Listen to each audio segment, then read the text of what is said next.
চকরিয়া পৌরসভার বরামুহুরি এলাকার প্রাচীনতম পুকুর খোদারকুম থেকে এক 4 বছরের শিশুর মরদেহ উদ্ধার করেছে পুলিশ। গতকাল 29 মার্চ দিবাগত রাত শিশুটিকে উদ্ধার করা হয়। পরে তদন্ত সূত্রে জানা যায় খুনি সৎপিতা মামুন মিয়া কর্তৃক 4 বছরের শিশুকে হত্যা করে লাশ খোদারকুম পুকুরে ফেলে দিয়েছেন। ঘাতকের বাড়ি চকরিয়া উপজেলার খোনাখালী ইউনিয়নে বলে জানা গেছে। চকরিয়া থানা পুলিশের কাছে জবানবন্দিতে বিস্তারিত জানিয়েছেন শিশুটির গর্ভধারিণী মাতা মনির আক্তার।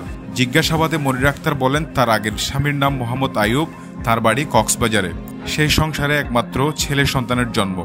এখন দ্বিতীয় বিয়ে করেছেন কোনাখালী ইউনিয়নের বটতলী এলাকার বাসিন্দা খুনি মামুন মিয়াকে। শনিবার রাতে চকরিয়া পৌরসভার খোদারকুম পুকুর থেকে শিশুটির মরদেহ উদ্ধার করেছে চকরিয়া থানা পুলিশ। ধারণা করা হচ্ছে আগের স্বামী সন্তানের ভরণ পোষণের খাঁটা সরাতে ঘাতকে খুনের ঘটনা ঘটিয়েছে। প্রথম জামাই বুয়ানা, দ্বিতীয় জামাই আনি বুয়ারে মারি ফেলাই রেখে। অন্য জামাইয়ের নাম কি নাম? মামুন মিয়া। আগর জামাই হ্যাঁ আইয়ুব। তুই বাড়ি হড়ে? আর মামুন মিয়া বাড়ি হড়ে?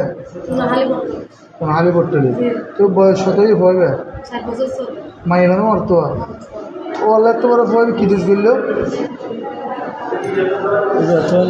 সমস্যা কি? এটা খুনি, এটা খুনি হলো সালাবিরা করে এটা অন্য বলে কি মাইছা কথা করায়।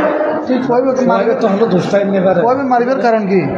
এটা খারাপ দে বেড়ারে খারাপ দে ও মাইজে দে মনে অনার মামুন আগর জামাইয়ে মাইজে দে না না বর্তমান জামাইয়ে বে তোরতে আগর বাচ্চা আছে না নাই করে বাদ আগর বাচ্চাই বাদ নাই তুই অনেক তো পয়সা হদিন লাই যে 3 দিন কইবে তুই কি সন না তো কইবে কেটে দূরে খানে কইবে দিন দিন মারি ফেলে ওরে দিন খালা দিয়ে আর হইতে সিঁড়ি তোলা বিশাল ন করে কে এন কইলো ওরা বেড়ে খালা এদা ন জানি তা বিশাল ন করে তো কইবে মারি ফেলার কারণ কি? আল্লাহ যে মাইতে জানাতে আমাকে